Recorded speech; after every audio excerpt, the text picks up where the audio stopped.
ఆంధ్రప్రదేశ్ రాష్ట్ర వ్యాప్తంగా అక్టోబర్ 2 నాటికి 10,000 కొత్త రేషన్ దుకాణాలు ఏర్పాటు చేస్తామని మంత్రి నాదెండ్ల మనోహర్ తెలిపారు. గత ప్రభుత్వం పౌర సరఫరాల శాఖ ద్వారా చేసిన 40,500 కోట్ల అప్పులు అక్టోబర్ 2 నాటికి 10,000 కోట్లు తీర్చేలాగా చర్యలు తీసుకుంటున్నామని పేర్కొన్నారు. రాష్ట్ర వ్యాప్తంగా ఫేర్ ప్రైస్ షాపుల్ని 10,000 సంఖ్య పెంచబోతున్నాం.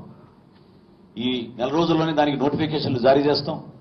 రాష్ట్ర వ్యాప్తంగా ఇక్కడ ఉన్న వేకెన్సీలు తర్వాత కొత్తగా మేము రేషనలైజేషన్ చేసి అన్ని ప్రాంతాల్లో ఎవరికైతే ఇంటింటికి డెలివరీ చేయాలో ఫేర్ ప్రైస్ షాపుల ద్వారా వాళ్ళందరికీ అందే విధంగా మేము ఒక చక్కటి కార్యక్రమం రూపొందిస్తున్నాం.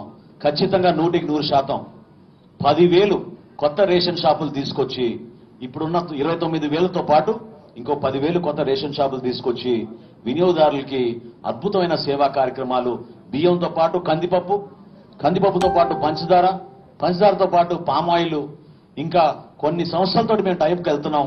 వాళ్ళ దగ్గర నుంచి కూడా మేము ప్రోడక్ట్స్ తీసుకొచ్చి తప్పకుండా అందరికీ వినియోగదారులకు ఉపయోగపడే విధంగా సబ్సిడీ తోటి అందించడానికి ఒక ప్రయత్నం చేస్తున్నాం.